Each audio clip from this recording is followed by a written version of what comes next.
Yes, yes, yes. It is our second day on this channel. Sorry, not on this channel. On this beautiful of notes revision part 2. तो it's are second day है ना. इसके पहले first day we have started this with constant. तो उसमें क्या था, उसमें हमने क्या बोला था कि ये जो चैप्टर्स है बस हमारे पास इतना था. एक ये पोजीशन, एक ये पार्ट था और सेकेंडली हमारे पास ये पार्ट था. बट हमने अब पे 2-4 चैप्टर्स को और ऐड ऑन कर लिया, जैसे dual nature, wave optics, semiconductor and last but not least nuclei. ठीक है. तो एज रूटीन जैसे हमारा स्टार्ट होता है हम वहीं से स्टार्ट करेंगे from solution, then haloalkanes हेलोरीन्स, then हमारा डी ब्लॉक. उसके बाद हमारा फिर उसके बाद हमारा आएगा मैथ का, क्योंकि मैथ का एक ही लगा हुआ है. फिर उसके बाद आएगा हमारा केमिस्ट्री. सॉरी, केमिस्ट्री तो हो जाएगा. फिर होएगा हमारा फिजिक्स स्टार्टिंग. फिजिक्स हम सेमीकंडक्टर कैपेसिटेंस से स्टार्ट करके एंड करेंगे हमारा न्यूक्लिया पे, सेमीकंडक्टर पे. ठीक है. Shall we start? तो स्टार्ट करते हैं. सबसे पहले सॉल्यूशन में बहुत बेसिक नहीं, बहुत स्टार्टिंग से तो नहीं, लेकिन हाँ बिल्कुल मिड ऑफ द स्टार्टिंग से हम लेंगे. तो यहाँ पे स्टार्ट करते हैं. सॉल्युबिलिटी की बात करते हैं. Solubility depends on the two factor. Solubility depends on the following factors, not two factor. ठीक है. वैसे हाँ, solubility depends on the two factor. Firstly temperature, then pressure. अब यहाँ पे देखो, यहाँ पे for the solid and liquid, ये सिर्फ सॉलिड एंड लिक्विड की बात कर रहे हैं. और यहाँ पे नो सिग्निफिकेंट रिजल्टेंट, प्रेशर का कोई भी सिग्निफिकेंट रिजल्टेंट नहीं होता है. फिर यहाँ पे बात करते हैं एंडोथर्मिक में. एंडोथर्मिक में क्या होता है, यहाँ पे डेल्टा एच तुम्हारा पॉजिटिव होता है एंड सॉल्युबिलिटी इंक्रीज करती है टेम्परेचर के साथ. यहाँ पे एक्सोथर्मिक में क्या होता है, डेल्टा एच नेगेटिव रहता है, लेकिन यहाँ पे सॉल्युबिलिटी यहाँ भी इंक्रीज कर रही होती है एज इंक्रीजिंग ऑफ टेम्परेचर के साथ. ठीक है. उसके बाद गैस. अब इसमें बात कर लेते हैं गैस इन लिक्विड. उसके बाद क्या आता है, इफेक्ट ऑफ टेम्परेचर के बाद इफेक्ट ऑफ प्रेशर. अब एक बात बताऊं, इफेक्ट ऑफ टेम्परेचर में क्या होता है, increase with decrease in temperature. जैसे जैसे हम temperature increase with decrease in temperature, ये effect of gases of liquid में बढ़ता है जैसे जैसे हम टेम्परेचर इंक्रीज करते हैं. ये मतलब जैसे जैसे हम टेम्परेचर कम करते हैं. और इसमें भी सेम ही होता है, increase in decrease in temperature. उसके बाद क्या आता है तुम्हारा, उसके बाद आता है तुम्हारा उसके बाद आता है तुम्हारा Henry law of gases in liquid. उसमें क्या होता है, ये सॉल्युबिलिटी के लिए सॉल्युबिलिटी इंक्रीज हो जाती है. ये इसमें देखो, ये पहले वाले में. तो उसमें क्या आता है, अब हेनरी लॉ आता है, it state that the partial pressure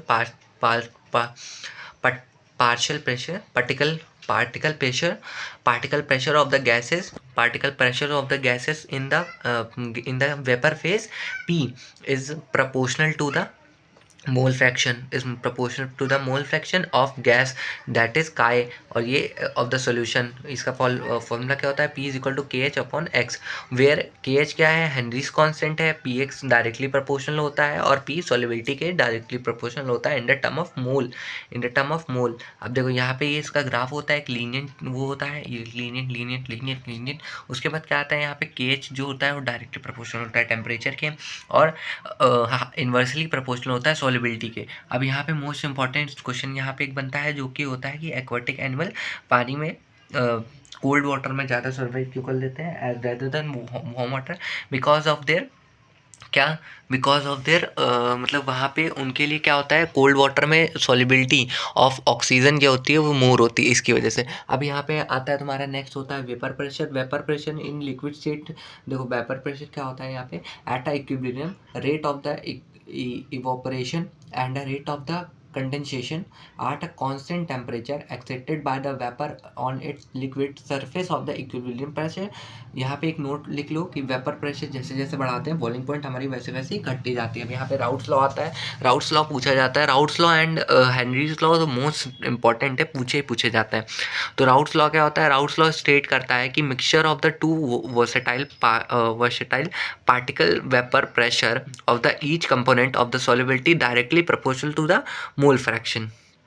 अब पी ए क्या होता है, पी ए नॉट एक्स ए के इक्वल होता है, और पी बी क्या होता है, पी नॉट एक्स बी के इक्वल होता है, where P A is equal to क्या होता है, ये particle of pressure, particle pressure of compound होता है। पी ए क्या होता है, देखो यहाँ पे पी टी, पी टोटल क्या होता है, पी टोटल होता है P A plus P B, और पी बी क्या होता है, P T dot P B. अब यहाँ पे नोट एक पढ़ लो कि यहाँ पे क्या लिखा है कि vapour pressure is decrease of the solvent in the pressure of the solute, मतलब वेपर प्रेशर डिक्रीज करता है अगर हम उस पर सोल्यूट पे प्रेशर डालते हैं तो। ठीक है, अब इसके पास तुम्हारे पास एक अगला टॉपिक आता है जिसको हम बोलते हैं एज़ोटॉपिक मिक्सचर। एज़ोटॉपिक मिक्सचर क्या होता है, एज़ोटॉपिक मिक्सचर दो टाइप के होते हैं, एक मैक्सिमम बॉइलिंग पॉइंट, एक होता है तुम्हारा मिनिमम बॉइलिंग पॉइंट। अब मैक्सिमम बॉइलिंग पॉइंट क्या होता है, अब ये मैक्सिमम बॉइलिंग पॉइंट होता है नॉन आइडियल, सो शोइंग पॉजिटिव डेविएशन। जो नॉन आइडियल होते हैं वो पॉजिटिव डेविएशन दिखाते हैं। ठीक है, और यहाँ पे जो मिनिमम बॉइलिंग पॉइंट होता है उनके लिए बॉइलिंग पॉइंट कांस्टेंट हो रहता है। ठीक है, X A is equal to X Y.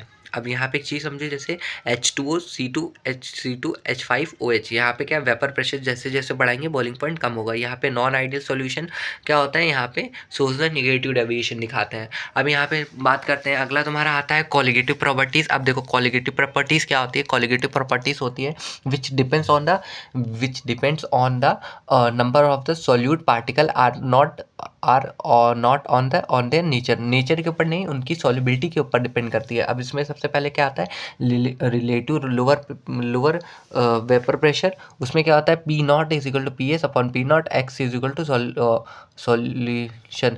Osmotic pressure क्या होता है, pi is equal to C R T. और उसके बाद क्या आता है एलिवेशन ऑफ बॉइलिंग पॉइंट में क्या आता है, डेल्टा टी वी के V into M. Delta T V क्या होता है, टी वी और टी वी नॉट होता है। डिप्रेशन फ्रीजिंग पॉइंट में क्या आता है, के एफ एम इंटू ये आता है। ठीक है, अब यहाँ पे क्या आता है, अगला चैप्टर तुम्हारा हेलो एल्केन्स हेलो एरीन्स आता है। हेलो एरीन्स में सबसे पहला टॉपिक है हेलो एल्केन्स क्या होता है। अब हेलो एल्केन्स क्या होता है, जो इनके पास एक्स मतलब क्या है, फ्लोरीन क्लोरीन ब्रोमीन आयोडीन होता है। ठीक है, अब हेलो एल्केन्स और एल्काइन हैलाइड्स भी वो बोलते हैं इनको। अब उसके बाद आता है हेलो एरीन्स क्या होता है, हेलो एरीन्स का क्या मतलब है, हेलोजन जिनके पास, जैसे क्लोरीन ब्रोमीन आयोडीन और फ्लोरीन। अब देखो यहाँ पे एक्स, इनको हम लोग अराइल हैलाइड्स भी कहते हैं और हेलो एल्केन्स भी कहते हैं। अब क्लासिफिकेशन की बात कर लेते हैं। आई एम सॉरी, क्लासिफिकेशन में क्या होता है, क्लासिफिकेशन में ये बेस्ड होते हैं किस पे, बेस्ड होते हैं number of the halogen atom के ऊपर प्रेजेंट कितने हैं। ठीक है, जैसे उसमें सबसे पहला आता है mono mono mono halogen, mono hello halogen. ठीक है, मोनो मोनो एल्कलीन्स। ठीक है, इसमें क्या होता है, जैसे ये एक सिंगल बॉन्ड से जुड़े रहते हैं, एक कार्बन की चेन से जुड़े रहते हैं। इसमें क्या होता है, उसके बाद क्या आता है इसमें डाई एलोजेंस में क्या आता है, इसमें दो टाइप आ जाते हैं, एक होते हैं जेम और एक होते हैं वेस। अब जेम में क्या होता है, यहाँ पे जेम में क्या होता है, यहाँ पे जेम में देखो यहाँ पे नोट में लिखा हुआ है कि एक ही कार्बन पे होगा, मतलब एक ही कार्बन पे एक ब्रांच होगी। लेकिन यहाँ पे विस में क्या होगा, अगल बगल कार्बन पे ब्रांच होगी। अब उसके बाद क्या आता है, base on their degree of the alkyl halides. अब इसमें क्या होता है, प्राइमरी एल्काइल हैलाइड्स होते हैं जो 1 डिग्री होते हैं, फिर सेकेंडरी मतलब 2 डिग्री होते हैं, और टर्सरी मतलब 3 डिग्री होते हैं, वैसे क्वार्टनरी फिर ऐसे करते करते और ज़्यादा। ठीक है, अब based on their hybridisation of the carbon atom to which polygons is attach होता है। तो इसमें यहाँ पे क्या होता है, CsP2 X के साथ होते हैं, इसमें CsP3 X के साथ होते हैं विस्नल, और ये अराइल होते हैं। देखो ये हो गया। ठीक है, अब इसमें आता है तुम्हारा IPSC नॉमेनक्लेचर। IPSC नॉमेनक्लेचर में क्या होता है भाई मेरे, IPSC नॉमेनक्लेचर में ये होता है कि यहाँ पे देखो सेकेंडरी प्रीफिक्स प्राइमरी इसका जो लिखने का तरीका होता है वो ये होता है, secondary prefix primary prefix word root primary suffix और यहाँ पे सेकेंडरी सफिक्स। अब इसमें एक चीज़ समझो कि यहाँ पे क्या है कि यहाँ पे वर्ड रूट सबसे पहले समझो। जैसे इसमें क्या होता है, मेथ 8, ये तो तुमने 10th में पढ़ा होगा, meth 8 pro but pent hex hept oct non dec undec dodec. ठीक है, इसमें उसके बाद चलो सबसे पहले पे आ जाते हैं सेकेंडरी प्रीफिक्स में। सेकेंडरी प्रीफिक्स मेन होता है, वैसे जूनियर फंक्शनल ग्रुप लगाते हैं, साइड चेन इसमें इंक्लूड करते हैं, और ईथर ग्रुप को भी इंक्लूड कर लेते हैं। जैसे क्लोरीन है तो क्लोरो हो जाता है, ब्रोमीन है तो ब्रोमो हो जाता है, आयोडीन है तो आयोडो हो जाता है, फ्लोरीन है तो फ्लोरोन हो जाता है। फ्लोरो हो जाता है। उसके बाद क्या आता है तुम्हारा ये आता है तुम्हारा प्राइमरी प्रीफिक्स। प्राइमरी प्रीफिक्स में क्या होता है, यहाँ पे साइक्लिक होती है जिसको हम लोग साइक्लोरिंग बोल देते हैं, साइक्लो हो जाता है। ठीक है, उसके बाद क्या आता है तुम्हारा प्राइमरी सफिक्स आता है जिसको हम कैसे डिनोट करते हैं, C single bond, C double bond, C triple bond, ये एन इन आइन है। उसके बाद क्या आता है तुम्हारा, उसके बाद आता है तुम्हारा सेकेंडरी सफिक्स आ जाता है। सेकेंडरी सफिक्स में क्या, सीनियर फंक्शन ग्रुप होता है, इसमें सीनियर फंक्शन ग्रुप होता है।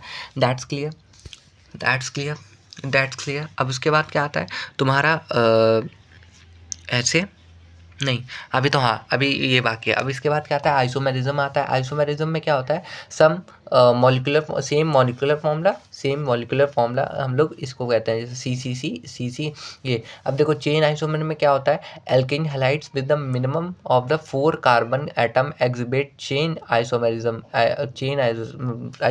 जिसके पास 4 कार्बन एटम की सेम मिनिमम 4 कार्बन आइटम की रिंग होती है, उसको हम लोग जैसे n butyl chloride and sec butyl chloride are chain isomerism. अब देखो यहाँ पे position isomerism, types of isomerism ही है भाई ये। ठीक है, पोजीशन आइसोमेरिज्म क्या होता है, alkyne halides with the minimum of the 3 carbon atom of the mono halides and the 2 carbon di halides exhibit position of the isomerism. जैसे C3H7X has 2 isomerism, C4H9X has a 4 isomerism. For example, N-propyl chloride or a 1 chloropropane and 1 isopropane chloride or 2 chloropropane are the positional isomerism। समझ रहे हो ना भाई। उसके बाद आता है तुम्हारा CX बॉन्ड, यहाँ पे इसमें होता है halogen is more electronegative than the carbon. Halogen एक होता है वो मोर इलेक्ट्रोनेगेटिव होता है देन कार्बन। द कार्बन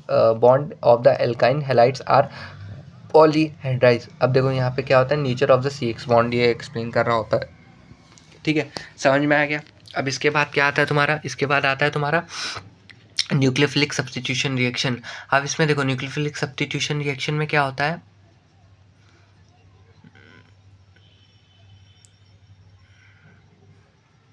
इसमें एक पेपर अभी और रह गया।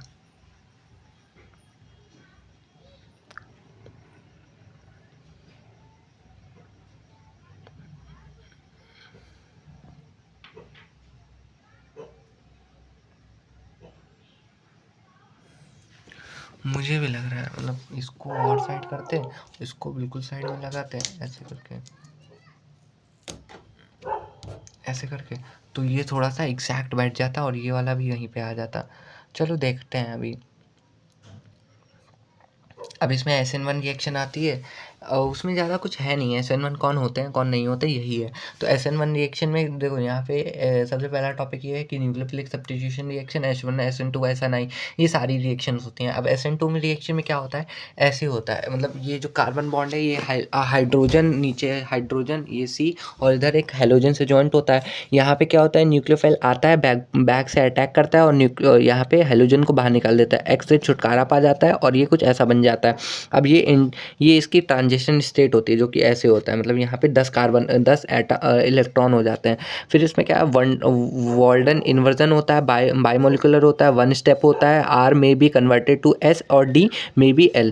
ठीक है, sp2 ट्रांजिशन स्टेट होती है, high unstable due to 10 electron होता है। देखो अभी जो मैंने जो बताया, ठीक है, ये ट्रांजिशन स्टेट में होता है, लेकिन इलेक्ट्रॉन विड्रॉइंग हमेशा इंक्रीज करता है रेट को। आप फैक्टर्स देख लो, फैक्टर पे क्या डिपेंड करता है, तो हाई कंसंट्रेशन ऑफ न्यूक्लियोफाइल होना चाहिए, न्यूक्लियोफिलिक मस्ट बी गुड होना चाहिए और हिंड्रेंस मस्ट बी लेस होनी चाहिए, मतलब 1 डिग्री 2 डिग्री 3 डिग्री, सबसे ज़्यादा 1 डिग्री फिर 2 डिग्री फिर 3 degree. Living group must be good होना चाहिए, RI1 RB और RCl और IR। ठीक है, 8 5। अब उसके बाद तुम्हारी आती है SN2 रिएक्शन। ये बहुत ही ईजी रिएक्शन है। इसमें क्या होता है, इसमें कुछ भी नहीं होता है। इसमें इसको हम लोग कहते हैं शॉर्ट में 8 5 स्टार डू नथिंग।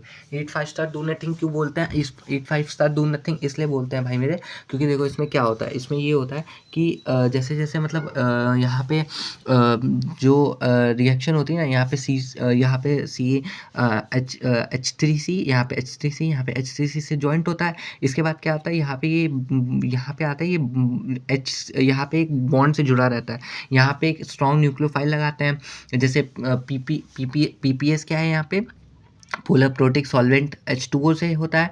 BuOH जब इससे रिएक्ट करता है ROH, और यहाँ पे COOH, यहाँ पे ये सारे तुम्हारे पोलर प्रोटिक सॉल्वेंट हैं। अब यहाँ पे H3 CH3, यहाँ पे न्यूक्लियो CH3 H3, और यहाँ पे न्यूक्लियोफाइल, और यहाँ पे X बाहर निकल जाता है। अब ये क्या होती है, ये यूनिमॉलिक्यूलर, ये तुम्हारी ट्रांजिशन स्टेट है इसकी।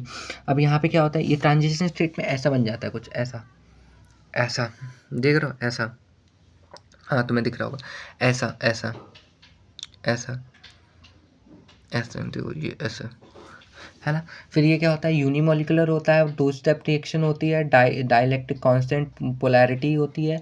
It follows first order kinetic करता है, rate of reaction stability of cation पे डिपेंड करता है। गुड इलेक्ट्रॉन डोनेटिंग ग्रुप होना चाहिए, इंक्रीज करता है रेट को, और लिविंग ग्रुप मस्ट भी गुड होना चाहिए। When the degree of the sum check branch rate हमेशा डिक्रीज करती है ब्रांचिंग पे।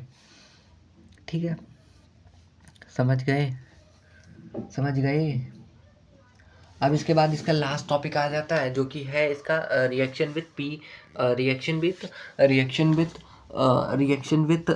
रेड PX2, यहाँ पे 3ROH, और यहाँ पे रेड BR लगता है, तो क्या ये क्या बना लेता है, 3R प्लस H3POB, यहाँ पे PBR3 बना लेता है। ये SN2 होती है, और ये SN2 इन्वर्जन भी बोली जाती है। SN2 मैकेनिज्म होती है, और ये इन्वर्जन होती है।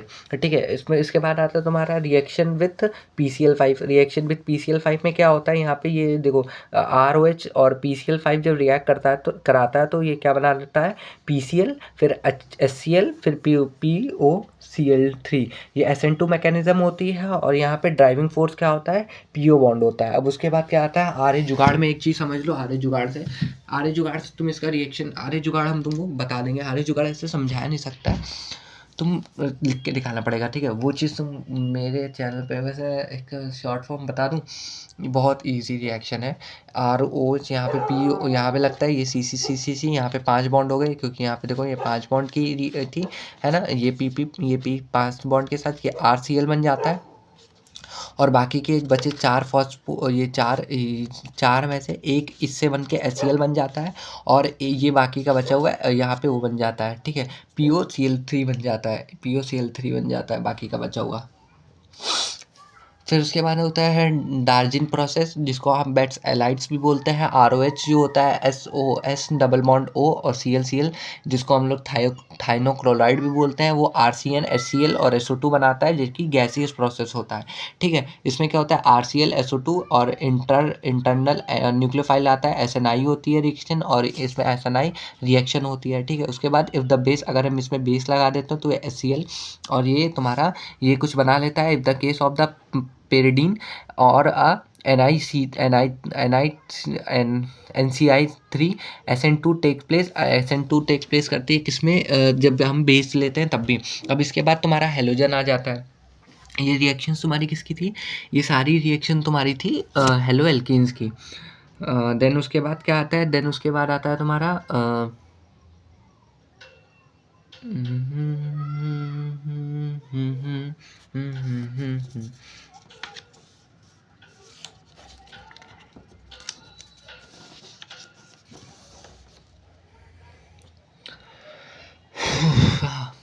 ठीक है, उसके बाद क्या आता है तुम्हारा हेलो एरीन्स आ जाता है। इसमें SN2AR होती है, EAS होती है, SNEA होती है, और यहाँ पे SN इसकी, लेकिन ये रिएक्शंस है, और यहाँ पे मेथड ऑफ प्रिपरेशन में क्या होता है, यहाँ पे SNIAR होता है। फिर रिएक्शन विथ BDMI होता है, NH2 होता है, NH2 रिएक्ट करता है तो NaOH HCl के साथ बनाता है, और 0 डिग्री सेल्सियस पे होता है। BBC इसको हम लोग कहते हैं बेंजीनियम डाइजोनियम सॉल्ट भी बोलते हैं, जो कि तुमको प्रैक्टिकल में काम आएगा, पूछा जाता है। ठीक है, उसके बाद क्या आता है, रिएक्शन शॉर्टकट्स पे आ जाओ, जैसे Gattermann reaction, Belgium second reaction, और सैंडमेयर रिएक्शन। अब इसमें रिएक्शन की स्टार्टिंग करते हैं, Na2Cl लेते हैं, और इसमें सबसे पहले अगर हम इसकी रिएक्शन Ki के साथ पढ़ाते हैं तो पीएच की आई मतलब बेंजीन की आई बनाता है, पीएच यहाँ पे बेंजीन है। और उसके बाद यहाँ पे Cu HCl बनाता है तो Cl बना लेता है, Cu HBr बनाता है तो Br बना लेता है, Cu Cu2 बनाता है तो HCl बना लेता है, Cu Br2 बनाता है तो Cu Br2 और HBr से जब रिएक्शन कराते हैं तो PbR2 बना लेता है। और लास्ट हमारी रिएक्शन जो है वो पीएच और F बना लेता है तो बेंजीनियम सैकराइड ये रिएक्शन है वो बना लेता है। और यहाँ पे एक चीज़ समझो कि ये सैंडवेयर है और वो गेटरमैन है। गेटरमैन Cl और Br है, इसमें भी Cl और Br है, लेकिन यहाँ पे रिएजेंट का ध्यान देना पड़ता है क्योंकि ये रिएजेंट मेन होती है, ये केवल लिख के आ जाता है, बाकी बनानी पड़ती है। अब इसके आगे हम पहुंच चुके हैं तो यहाँ पे होता है बायोमोलिकुलर एरोमेटिक सब्स्टिट्यूशन। इसमें क्या होता है, ये अगर हम तुमसे बोलें कि बेंजीन अपना एक्स कभी नहीं छोड़ता, ये बात तो सही है, तो बेंजीन अपना एक्स नहीं छोड़ेगा, लेकिन अब यहाँ पे बेंजीन से एक्स छुड़वाना है हमें, तो अब उसमें क्या करना पड़ता है हमें, एक्स और यहाँ पे NaOH 623 केल्विन पे रिएक्शन होती है 300 ATM पे, और OH यहाँ पे। और यहाँ पे क्या होता है, यहाँ पे डाउन रिएक्शन डाउट्स रिएक्शन भी होती है, और यहाँ पे कार्बन अमाइन की होती है। यहाँ पे क्या NaOH और 623 केल्विन 300 ATM पे होती है, तब जाके ये रिएक्शन होती है। अब उसके बाद तुम यहाँ पे क्या समझ सकते हो, यहाँ पे देखो अगली बात होती है मेरी ArF ArCl और ArBr और AR, ये इसके नोट पॉइंट है, मतलब ये सॉल्युबिलिटी का है, solubility of the slab of the electron कौन खींचेगा कितनी रेट से। अब उसके बाद आता है तुम्हारा last topic of this chapter, that is boiling point. अब बॉइलिंग पॉइंट क्या होता है, बॉइलिंग पॉइंट क्या डायरेक्टली प्रोपोर्शनल टू होता है MWT एंड हाइड्रोजन बॉन्डिंग, और half inversely proportional to branching. और उसके बाद क्या आता है मेल्टिंग पॉइंट। मेल्टिंग पॉइंट क्या होता है, पैकिंग पे होता है, डिपेंड करता है, सिमेट्री पे डिपेंड करता है, और डाइपोल मोमेंट के ऊपर डिपेंड करता है। देन नेक्स्ट चैप्टर हमारा comes to D block. D block में सबसे पहला क्या आता है, यार मुझे लग रहा है जितनी स्पीड से लिख रहे हैं उस स्पीड से अगर लिखते रहें तो ये 3-4 और भर जाएंगे, रखने की जगह नहीं मिलेगी।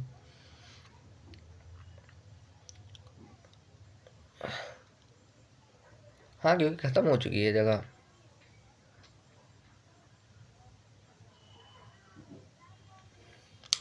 अब यहाँ पे डी ब्लॉक की स्टार्टिंग करते हैं। डी ब्लॉक में सबसे पहला क्या है, यहाँ पे इलेक्ट्रॉनिक कॉन्फ़िगरेशन, जैसे 3D4s2 होता है।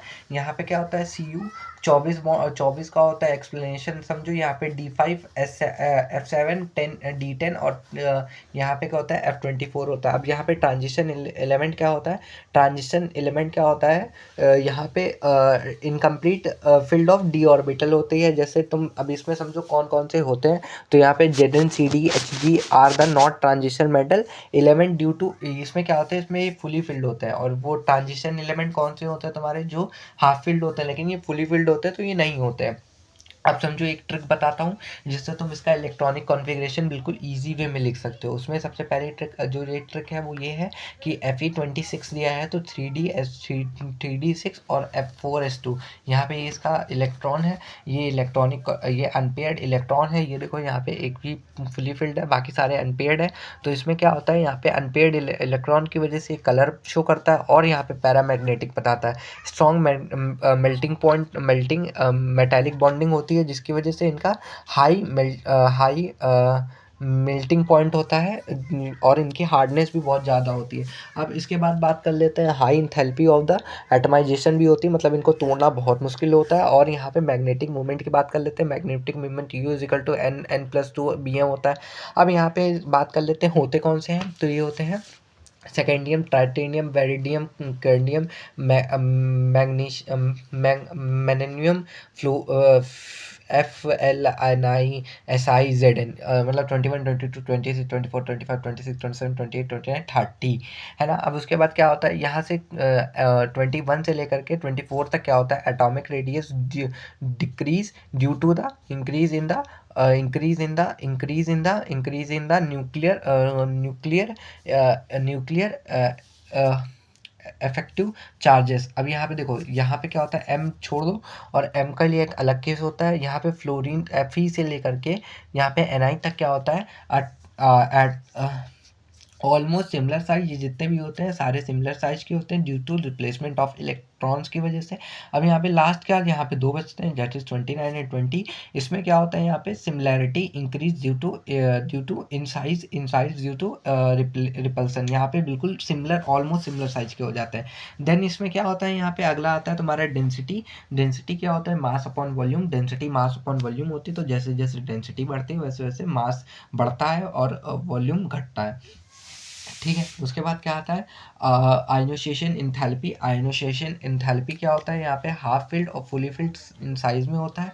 उसके बाद क्या आता है तुम्हारा, एक क्वेश्चन पढ़ लो, जैसे ये क्वेश्चन है, तो इसमें क्या है कि CR3D5 4s1 होता है। यहाँ पे if one electron remove low ionisation enthalpy हो जाता है, CR3D5 होता है, ये हाफ फील्ड होता है, इसीलिए मोस्ट मतलब मोस्ट इसको माना जाता है।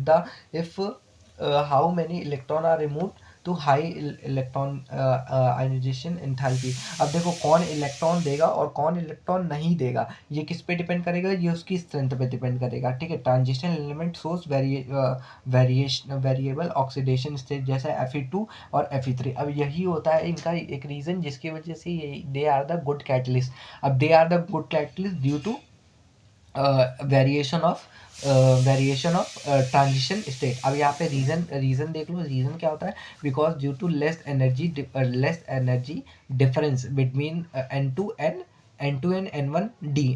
N1D electrons from the both take part in the bonding. यहाँ पे दोनों, यहाँ पे इलेक्ट्रॉन बॉन्डिंग में पार्टिसिपेट करते हैं। अब यहाँ पे आता है तुम्हारा maximum oxidation state source by the Mn2 इस प्लस। मैक्सिमम ऑक्सीडेशन स्टेट सबसे ज़्यादा किससे सोर्स दिखाई जाती है, वो होता है तुम्हारा Mn से, जो कि होता है तुम्हारा +2 से +7। उसके बाद क्या आता है तुम्हारा, नोट पॉइंट में देख लो, यहाँ पे higher oxidation state is source by the increase of the fluorine and the oxidation because of the following and the oxygen and the strong oxidation agent।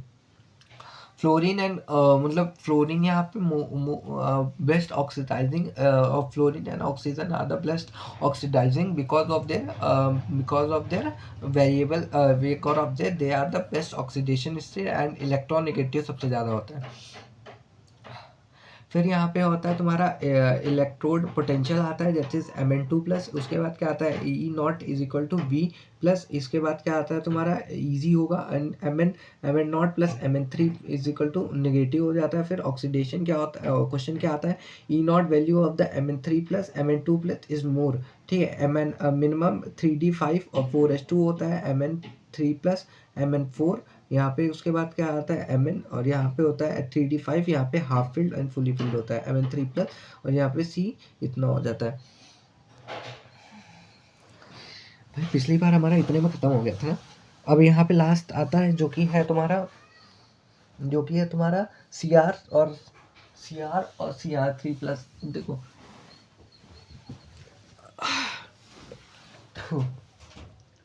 यहाँ पे आगे क्या है, आगे है यहाँ पे CR3 प्लस और ये। तो इसमें सबसे पहले यहाँ पे क्या होता है, ऑक्सीडाइजिंग एजेंट क्या होता है, जो खुद को रिड्यूस करें, ठीक है। और रिड्यूसिंग एजेंट क्या होता है, जो खुद को ऑक्सीडाइज करे, जो खुद को ऑक्सीडाइज करे। अब यहाँ पे लेस ऑफ इलेक्ट्रॉन, और यहाँ पे CR3 प्लस। इसका क्या होता है, T2G3 हो जाता है, ये कि हाफ फील्ड होता है और ये स्टेबल होता है और कॉन्फ़िगरेशन होता है। अब ये समझिए तुम। यहाँ पे डिप्रेशन ट्रांजिशन होते ही Cu प्लस आते हैं, यहाँ पे Cu2 प्लस आते हैं, यहाँ पे Cu नॉट होता है। मोर स्टेबल ड्यू टू, यहाँ पे Cu2 plus Cu is more stable than, यहाँ पे क्वेश्चन भी आता है why Cu is more stable than why Cu2 plus is more stable than Cu, because of this कि more stability due to lower reducing potential and high hydration energy इसकी बहुत ज़्यादा होती है, ठीक है। उसके बाद तुम्हारा अगला आता है, most of the transition metals are used of the catalyst because of their shows the variable oxidation state. Also they have a ability for the complex की availability होती है, इसीलिए वो ज़्यादा मतलब ऑक्सीडेशन स्टेट भी शो करते हैं, जिसकी वजह से वो गुड कैटलिस्ट होते हैं। अब यहाँ पे क्या कर सकते हो, यहाँ पे क्या रीज़न है, due to smaller size higher cationic charge, और यहाँ पे वेकेंट डी ऑर्बिटल भी होता है इनके पास। अब यहाँ पे देखो कलर क्यों शो करते हैं, कलर शो करते हैं due to D D transition. उसके बाद क्या आता है तुम्हारा इन यहाँ पे इंटेंशियल कंपाउंड्स क्या होते हैं, in the small vacant space small atom gets trapped Mn4 Mn TI यहाँ पे 17 और TIC। एलॉय क्या होते हैं, एलॉय क्या होते हैं, एलॉय यहाँ पे सिमिलर रेडियस के होते हैं, और लो ऑक्सीडेशन स्टेट क्या होती है यहाँ पे बेसिक होती है, हाई ऑक्सीडेशन क्या होती है एसिडिक होती है। फिर इंटर नीटेड क्या होता है यहाँ पे एम्फोटेरिक होते हैं। और उसके बाद क्या होता है, ये पूछा जाता है एम्फोटेरिक कौन से होते हैं, यहाँ पे फ्लोरीन एफ क्या, एफ ब्लॉक एलिमेंट क्या होते हैं, यहाँ पे होते हैं 14 element after the lanthanoid are called the length, मतलब 14 एलिमेंट जो होते हैं, ये देखो यहाँ से ये तुम्हारे लेंथेनॉइड होते हैं, ये सारे ये तुम्हारे लेंथेनॉइड है। अब यहाँ पे क्या है 4F1 और यहाँ पे S is equal to 0 1 and 6S2। अब यहाँ पे क्या आता है, अगला तुम्हारा आता है लेंथेनॉइड कॉन्ट्रैक्शन। लेंथेनॉइड कंट्रैक्शन को हम लोग बोलते हैं चीता ही कहते हैं। अब यहाँ पे क्या होता है, steady decrease in atomic size and atomic radius and ionic radius sorry of the lanthanoid content of the lanthanoid element is known as lanthanoid contraction due to increase in number of the is called lanthanoid contraction. और इसके बाद क्या आता है topic, इसके बाद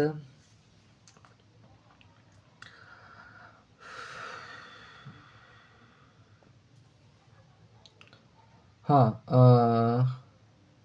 हाँ ये होता है किसकी वजह से है, ये पुअर शील्डिंग इफेक्ट की वजह से होता है। और उसके बाद क्या होता है, F element are the increase in the number of the efficiency charge congruency of the lanthanoid contraction the radius of the S D series are similar to the, हाँ देखो ये लाइन पढ़ लो, ये बहुत इंपॉर्टेंट है। The radius of the S D series are similar to the corresponding members of the 4D series. 3D series जो होती है, 5D सीरीज जो होती है वो सिमिलर टू होती है किसकी, 4D सीरीज के। क्यों होती है, क्यों होती है, क्योंकि बहुत ज़्यादा ही सिमिलर साइज और similar chemical physical property chemical property की वजह से। अब यहाँ पे क्या आता है, basic character decrease from the LaOH यहाँ पे, और यहाँ पे टू LuOH3। एलॉयज क्या होते हैं, एलॉयज होते हैं तुम्हारे मेचल होते हैं, और यहाँ पे 95% ऑफ लेंथेनॉइड आयरन SCACAL होते हैं यूज एट अ बोटल और शील्ड्स लेंथेनॉइड फील्ड्स। और यहाँ पे कॉमन ऑक्सीडेशन स्टेट क्या होती है लेंथेनॉइड की, यहाँ पे +3 होती है, जो कि Li की +4 होती है, एक्सेप्शन है CuEb +2 होती है।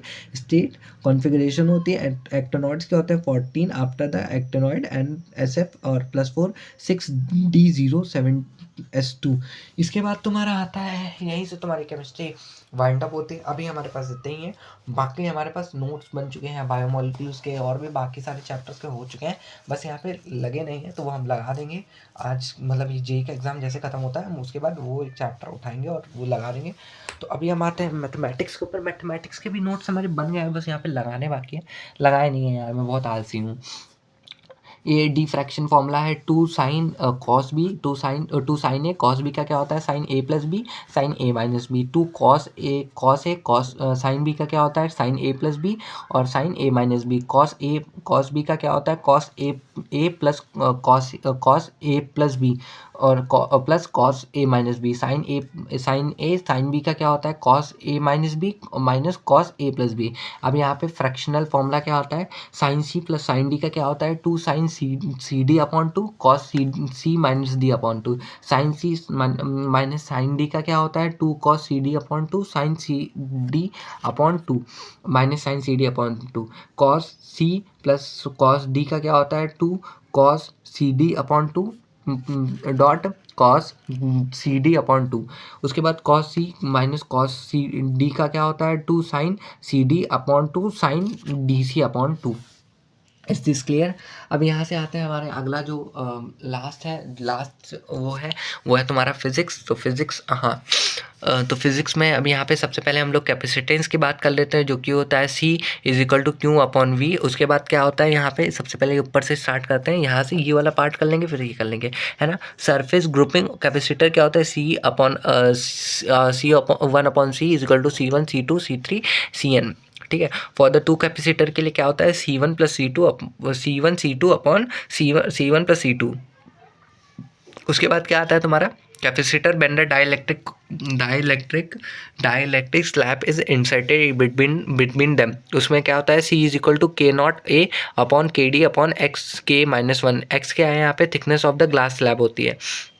अब यहाँ पे कैपेसिटेंस की बात कर लेते हैं। Capacitance of the parallel plate क्या होते हैं C is equal to K E naught A upon epsilon naught D K epsilon naught A upon D K epsilon naught A upon D. यहाँ पे के क्या है डाइलेक्ट्रिक कांस्टेंट है और यहाँ पे पैरेलल ग्रुपिंग कैपेसिटर है। ये पैरेलल ग्रुपिंग कैपेसिटर क्या होता है C1 plus C2 plus C3 plus C4 CN। यहाँ पे फॉर द टू कैपेसिटर क्या C plus C1 plus C2 energy store क्या होती है U is equal to 1/2 CV² upon 2 Q² upon 2C upon 1 upon QV होता है। Is this clear? अब यहाँ पे आता है हमारा ये, तो ये जिसने कल की लाइव स्ट्रीम देखी है ना भाई वो जानता है यहाँ पे हम लोगों ने कितनी मेहनत की है। तो मैंने क्या बोला था तुमसे कि मैं ये जो 4 चैप्टर हैं वो तुम्हारे कितने घंटे, और जो तुम लोगों ने बोला था कि यहाँ पे भाई 8-8 घंटे लगे इन चैप्टर्स को ख़त्म करने के लिए। भाई तो मैं तुम्हें बताऊँ 1 शॉट में थे, नोट्स के साथ है। अब देखो अभी 35 हुआ है, हम लोग पकड़ लेते हैं 36 पे। हम लोग एक चैप्टर ड्यूअल नेचर से स्टार्ट करेंगे और सेमी कंडक्टर तक जाएंगे।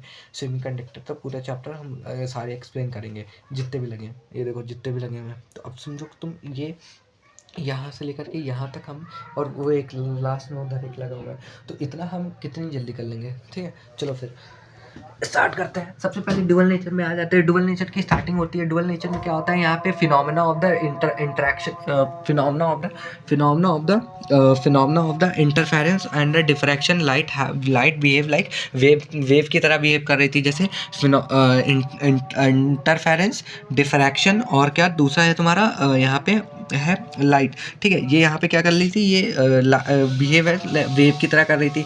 But phenomena of the photo electric effect में क्या देखा गया कि ये लाइट जो है पार्टिकल की तरह बिहेव कर रही है। तो यहाँ से हमें एक चीज़ समझ में आती है कि light have a dual nature. उसके बाद क्या आता है minimum energy of the required is, यहाँ पे क्या आता है वर्क फंक्शन। वर्क फंक्शन क्या होता है minimum energy required to remove one electron from the metal surface. इस ये डिनोटेड डब्ल्यूज और फाई नॉट से किया जाता है। उसके बाद क्या होता है इलेक्ट्रॉन वोल्ट आता है। स्मॉलेस्ट अमाउंट ऑफ एनर्जी होती है ये। उसमें क्या होता है 1 electron volt of the energy gain by the electron when it is associated. I is equal to कितना होता है 1.67 × 10⁻⁹ विथ 1 इलेक्ट्रॉन पोटेंशियल। उसके बाद क्या आता है तुम्हारा इलेक्ट्रॉन एमिशन आता है। Phenomena of the ejection of the electron from the metal surface that satisfy the energy providing electron emission। अब इसके बाद क्या आता है तुम्हारा method of the electron emission. यहाँ पे थर्मोआयनिक क्या होता है क्या बोलते हैं इसको इमल्शन। और उसके बाद आता है तुम्हारा फोटो इलेक्ट्रिक इमल्शन। उसके बाद फील्ड इमल्शन। उसके बाद आता है तुम्हारा यहाँ पे लास्ट है जो है सेकेंडरी इमल्शन, ये तुम्हारा थर्ड था। इसके बाद क्या आता है यहाँ पे थर्मोइलेक्ट्रिक इमिशन में क्या होता है मतलब हीट के साथ इलेक्ट्रॉन को रिमूव करते हैं। फोटो इलेक्ट्रिक इमिशन मतलब यहाँ पे क्या होता है फोटो इलेक्ट्रिक इमिशन मतलब लाइट से रिमूव करते हैं। उसके बाद सेकेंडरी इमिशन क्या होता है यहाँ पे एक इलेक्ट्रॉन को बहुत फास्ट मूविंग इलेक्ट्रॉन होता है जिससे लड़ता है और वो इलेक्ट्रॉन बाहर निकल जाता है। उसके बाद क्या आता है फील्ड इमिशन मतलब कंप्रेस करते हैं नेगेटिव पॉजिटिव प्लेट से जिससे इलेक्ट्रॉन बाहर निकल आता है। ये हो गया। फिर उसके बाद आता है तुम्हारा यहाँ पे graph between the frequency and the intensity radiation and the kinetic energy of the photo electric. यहाँ पे देखो ये ग्राफ हो गया। Graph between the intensity of the radiation and ये हो गया। ये इसमें थोड़ा आगे जाते होता है के जो यहाँ पे के है फ्रीक्वेंसी है वो डायरेक्टली प्रोपोर्शनल तो होती है। काइनेटिक एनर्जी डायरेक्टली प्रोपोर्शनल होती है फ्रीक्वेंसी के, एक की बात है दोनों कह लो। ठीक है, यहाँ पे क्या होता है ये रेडिएशन और उसका है। उसके बाद क्या आता है स्टॉपिंग पोटेंशियल। अब स्टॉपिंग पोटेंशियल क्या होता है negative potential providing to the anode that can stop electron having the highest kinetic energy coming toward the anode, ये स्टॉप कर सके। उसके बाद क्या होता है यहाँ पे stopping potential directly proportional to frequency of the क्या होता है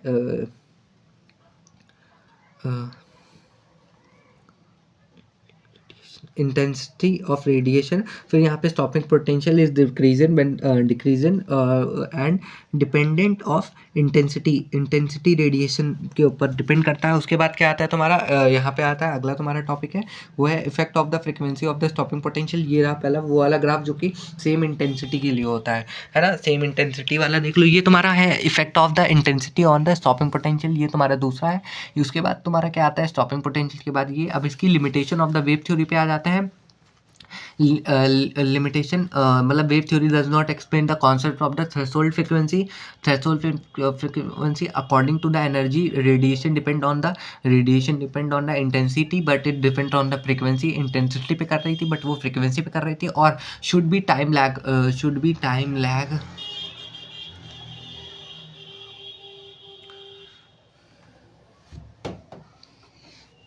should be time lag, but यहाँ पे कोई भी टाइम लैग नहीं था, ठीक है। उसके बाद क्या आता है, फोटॉन्स आ जाते हैं। Interaction of the radiation with the matter, radiation behaves as it is made up of the particle called photon होता है, ठीक है। फोटोन आर बॉन्डेड और द पैकेज ऑफ एनर्जी बोलते हैं। यही थी आइंस्टीन की main equation, that is E is equal to H mu. H is equal to H constant है, प्लांक कॉन्स्टेंट है, और एच क्या है यहाँ पे 6.63 इंटू 10⁻⁻34। उसके बाद आता है properties of the proton. Properties of the proton में सबसे पहला यहाँ पे आता है एनर्जी क्या था, energy is equal to H V आता है। उसके बाद क्या आता है, proton are the chargeless, did not, मतलब प्रोटॉन क्या होता है, चार्जलेस होते हैं, इन पे कोई चार्ज नहीं होता है, ये न्यूट्रल होता है। और यहाँ पे क्या होता है, ये does not defected by the magnetic and electric field. उसके बाद क्या, rest mass of the proton is 0, stopping potential of the is 3 into 10⁻⁸, मतलब वही सेम। उसके बाद पांचवा क्या है, during the collision total energy of the momentum remains constant but no proton में भी चेंज, फोटोन यहाँ पे चेंज होता है। उसके बाद क्या आता है तुम्हारा emission photon equation, Einstein photoelectric equation. यहाँ पे क्या होता है, according to the Planck quantum theory, Planck quantum theory, light is made up of the particle of the energy और कॉल क्वांटम, और photon is equal to H mu. और K max क्या होता है, S C 1/λ minus 1/λ naught, K max is equal to V upon V naught. ये हो गया। फिर Einstein assume that the energy part of energy, यहाँ पे कुछ लिखा था, part of the energy providing to the work as a function at another part of the providing to the kinetic energy of the photon electron. ये होता है। उसके बाद क्या आता है तुम्हारा, चलो भाई हम तो कह रहे हैं यहीं पढ़ना। फिर उसके बाद क्या आता है, relation between stopping potential and the intensity of proton, threshold frequency, ये रहता है कुछ ग्राफ, ठीक है। उसके बाद ये जो इसमें होता है, ये पूरा होता है slope of the represented the Planck constant, जो स्लोप रिप्रेजेंट करती है यहाँ पे, ये पूरी होती है। उसके बाद डी ब्रॉगली हाइपोथेसिस आती है एंड डेरिवेशन आता है। Wave is associated with the every moving particle which is called matter wave और a de Broglie waves. The wave length of the de Broglie waves is given by the h is equal to h upon mv, mass of the body, velocity of the body, और h is equal to h upon p। जो lambda होता है वो directly proportional to 1 by mass के equal होता है। It is only associated with the moving body, it is not electromagnetic in the nature for large mass of wavelength of the matter. Wave is very very smallest, hence it can not be notice in the daily life. देखो इसमें सबसे इसका derivation क्या होता है, E is equal to M V, उसको हम लोग क्या पढ़ सकते हैं, E is equal to MC square में क्या CC अलग कर ले तो MC क्या होता है, ये तुम्हारा प्रेशर होता है, जैसे कि मास इंटू वो होता है, ठीक है। उसके बाद क्या होता है, CC यहाँ पे SC बाय हो जाता है, तो यहाँ पे SC बाय लैम्डा आ जाता है, यही तुम्हारा वो होता है, वो प्रेशर की होता है। अब de Broglie wavelength of the ये क्या होता है, lambda is equal to 12.24 upon V √V और angstrom multiply by angstrom, that is lambda is directly proportional to 1 by angstrom. दिख नहीं रहा है, हाँ दिख रहा है। Lambda is directly proportional to angstrom, but lambda is inversely proportional to the V naught, and V lambda is equal to half of V naught, ठीक है। Density is directly proportional to the V naught. अब इसके बाद तुम्हारा सबसे छोटा chapter आ जाता है, दैट इज न्यूक्लियाई। न्यूक्लियाई क्या होता है, न्यूक्लियाई के बाद तुम्हारा आएगा, हम सेमीकंडक्टर कर लेंगे क्योंकि उसमें ज़्यादा है नहीं। उसके बाद हमारा आएगा वो, तो 13 मिनट लगे सोचो इस चैप्टर को ख़त्म करने में। सोचो भाई ऐसे कितने घंटे लगे थे इसको, हमको डुअल नेचर ख़त्म करने में बहुत टाइम लग गया। डुअल नेचर से 2 घंटे, 1 घंटा 45 मिनट लिया था। 13 मिनट लगते हैं, सोचो। फिर उसके बाद क्या आता है, न्यूक्लियस आता है। It is the central part of the atom where the total positive charge of the atom are the almost intensive mass of the atom. ये center part of the atom होता है जहाँ पे टोटल मास इज डिपेंडेंट, मतलब total mass होता है। फिर उसके बाद properties of the nuclei, top property of the nuclei पढ़ लेते हैं। न्यूक्लियाई क्या होता है, न्यूक्लियाई जो होता है, nuclei density of for the same all of all atoms, ठीक है। Size depends on the mass number, इसमें साइज जो है वो मास नंबर पे डिपेंड करता है। Charge on the every nuclei is Z D. Z D क्या है, जेडी क्या है, number of the proton, and E क्या है, number of the electron. And यहाँ पे जेड की वैल्यू क्या होती है, नंबर ऑफ प्रोटॉन की 1.6 इंटू 10⁻⁻19 कूलम्ब होती है। अब यहाँ पे एटॉमिक नंबर,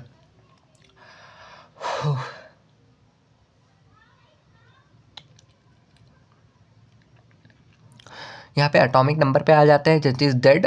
तो नंबर ऑफ द प्रोटॉन होते हैं, नंबर ऑफ द प्रोटॉन में क्या होता है, N is equal to number of proton क्या होता है, number of electron in an atom. फिर उसके बाद मास नंबर आता है, टोटल नंबर ऑफ द न्यूट्रोटाइड प्रोटॉन इनसाइड। फिर उसके number of neutron, mass number minus atomic number, A minus Z होता है। उसके बाद nucleic size, volume of the nucleon is directly proportional to the mass number होता है। Volume is directly proportional to mass number. R cube is equal to A, constant होता है। R naught के A is equal to half होता है। R not 1.23 होता है into 10⁻⁻15। Are constant होता है। आर नॉट 1.25 फर्मी होता है।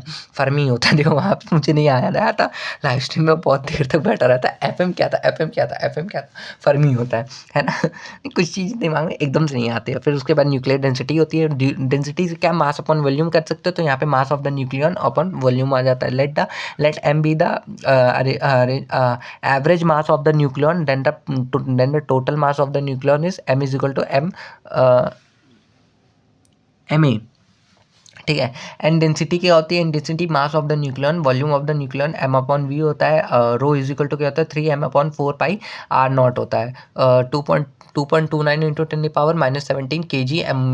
फिर ए एम यू क्या होता है, A M U unit, do not unit to measure atomic mass. उसके बाद ए एम यू क्या होता है, it is the unit to measure the mass of the atom, nuclei और nucleus of the atom. 1 AMU is equal to 1/2 part of the mass of the carbon atom. यहाँ पे 1 AMU और 1 U is equal to half 12 mass of the carbon atom.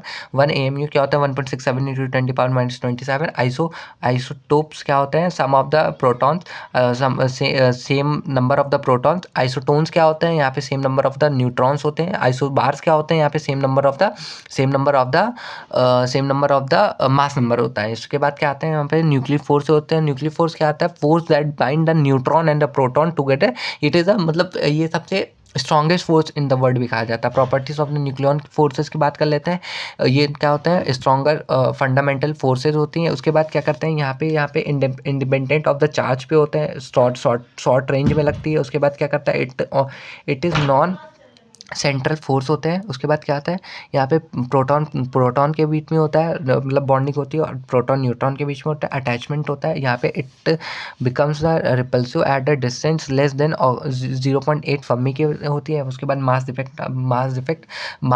The mass which is lost during the formation of the nucleon, mass defect, mass of the all proton, mass of the all neutron के, mass of the all proton plus mass of the all neutron minus mass of the whole nucleus के होता है। That is delta M is equal to Z M P plus A Z minus M N plus M N. उसके बाद nuclear binding energy is equal to M C square, ये था। B E is equal to delta M C square. Energy required to remove one nucleon from the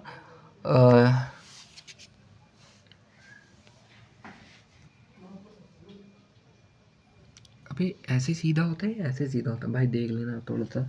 उसके बाद क्या आता है, ये थोड़ा सा यहाँ पे पढ़ लेते हैं। और यहाँ पे क्या आता है, यहाँ पे नींद लगी है तो यहाँ पे ये पैकिंग फ्रैक्शन होता है। यहाँ पे mass of the defected per nucleon, यहाँ पे उसके बाद क्या आता है, पैकिंग फ्रैक्शन क्या होता है, mass defected upon mass delta is equal to A. Nuclear reaction क्या होती है, यहाँ पे न्यूक्लियर फ्यूजन है, न्यूक्लियर फ्यूजन होता है, न्यूक्लियर फिजन होता है, न्यूक्लियर फ्यूजन होता है। न्यूक्लियर फिजन का मतलब क्या होता है? न्यूक्लियर फिजन तोड़ना होता है। न्यूक्लियर फ्यूजन क्या होता है? जोड़ना होता है। ठीक है, न्यूक्लियर फिजन में पढ़ लेते हैं heavy species in the into two lighter nucleon of the compatibility the same mass of with the emission of the energy, then this process is called nuclear fission. In this process a slow neutron is bonded on a heavy जैसे ये हो गया, ये reaction हो गई यहाँ पे, urine हो गया, न्यूट्रॉन, ये अल्स्ट्रॉन, ये कुछ delta M is equal to 0.125 AMU होता है, न्यूट्रॉन होता है यहाँ पे, ये एनर्जी यहाँ पे 200 मोहर इलेक्ट्रॉन होता है। न्यूक्लियोफिलिक फ्यूजन होता है यहाँ पे। अब न्यूक्लियर फ्यूजन की बात कर लेते हैं। न्यूक्लियर फ्यूजन क्या होता है? When two lighter nucleon combine together to form a heavy nucleon is known as nuclear fusion. In the process of the large amount of energy is produced, इसमें क्या होता है? एनर्जी बहुत प्रोड्यूस होती है। उसके बाद नेसेसरी कंडीशन क्या होती है न्यूक्लियर इसके लिए?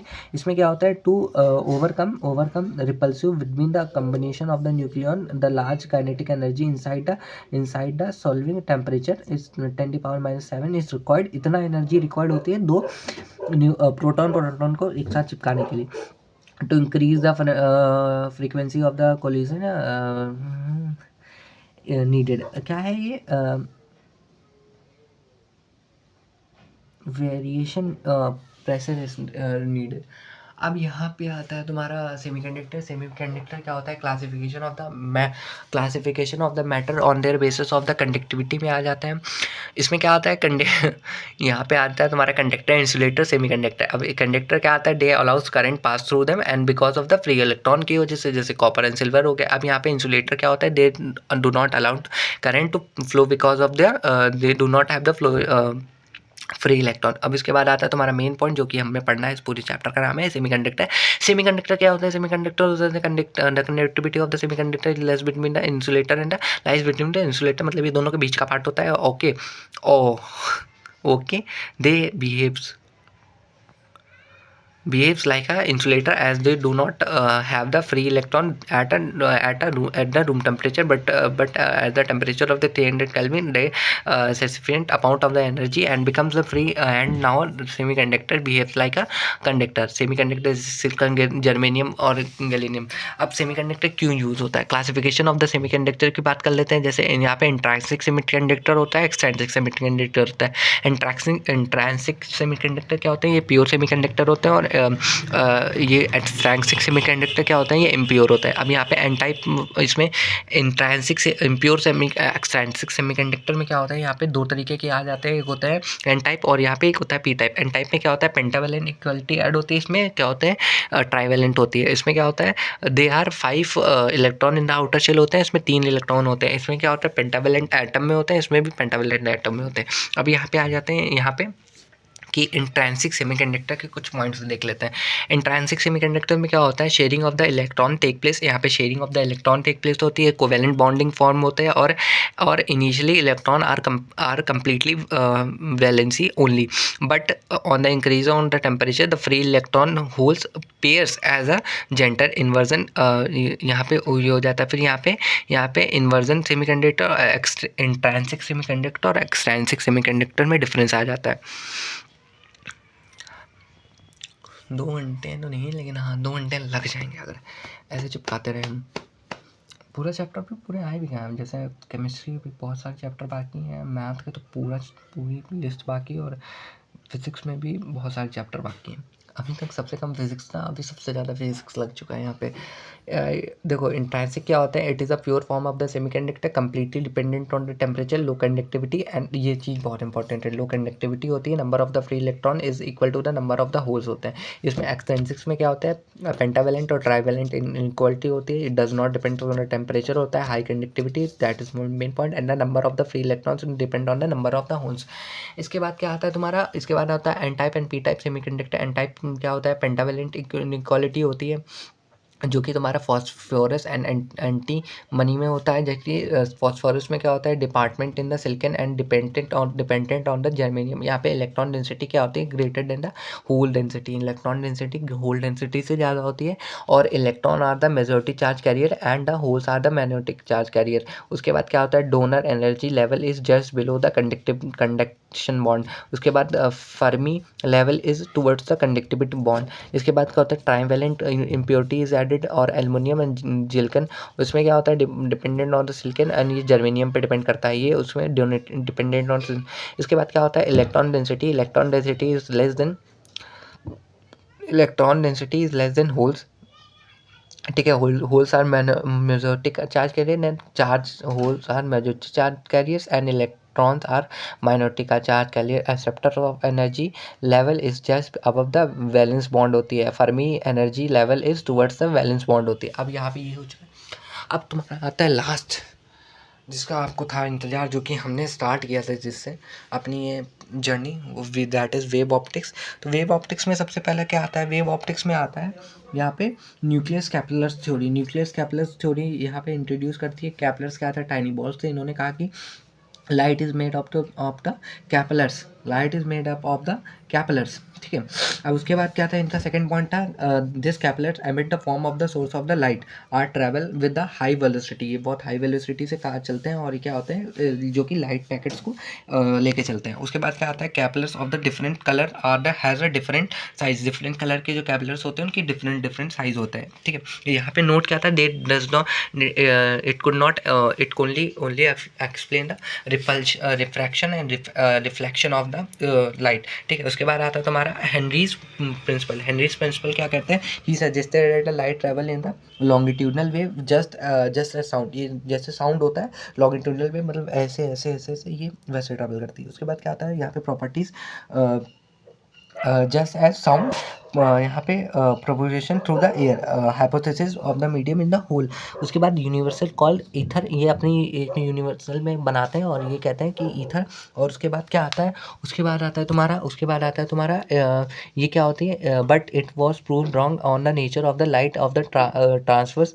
ये ट्रांसफर होती है, लेकिन इसमें क्या था, इन्होंने लॉन्गिट्यूडनल बोल दिया था। दे एक्सप्लेन द रिफ्लेक्शन, इन्होंने ही successfully reflection, refraction, interference, polarisation को एक्सप्लेन कर दिया था। फेलियर्स क्या आते हैं इनके, यहाँ पे लॉन्गिट्यूडनल वेव होती है, बट ये क्या होता है, ये रिलेटिवली ट्रांसमिट होती है। Speed of the light is a greater in denser medium, but ये नहीं था, वो रेयर मीडियम में ज़्यादा होती है as compare to denser medium. उसके बाद आता है वेव फ्रंट। वेव फ्रंट क्या था, it is the locus of the all of the such particle which is oscillated in the same face, normal at a wave front direction of the propagation of the wave same at the time. इसके बाद क्या आता है, Henry secondary wave theory. Secondary wave theory. अब यहाँ पे क्या होता है, ये था every point on the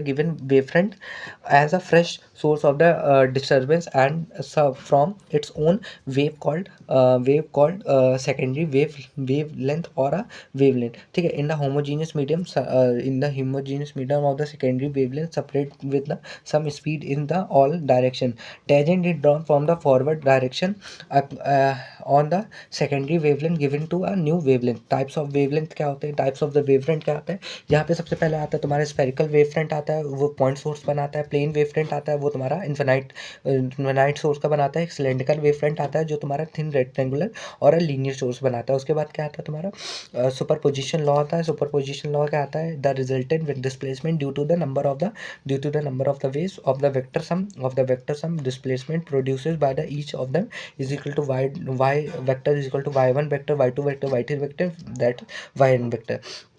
फिर interference of light, interference superposition, meeting of the same frequency of the same amplitude wave is wave in the same direction. जैसे क्रस्ट पे चल रही है, टर्फ पे चल रही है, या तो उसमें क्या होता है, कंस्ट्रक्टिव इंटरफेरेंस होती है, और क्रस्ट और ट्रफ पे चल रही है तो वो डिस्ट्रक्टिव इंटरफेरेंस होती है। इसके बाद हम पढ़ लेते हैं नेसेसरी कंडीशन। जैसे कंस्ट्रक्टिव के लिए क्या होती है, यहाँ पे क्या होता है, जीरो, यहाँ पे फेज डिफरेंस जीरो 2 पाई 3 पाई 2 पाई 4 पाई 2 एन पाई से होना चाहिए। उसके बाद क्या आता है तुम्हारा पार्ट डिफरेंस क्या होता है 0 2 पाई और 4 पाई 8 पाई ऐसे करते करते होगा, ठीक है। Necessary condition for the destructive interference में पाई 3 पाई 5 पाई ऐसे होना चाहिए।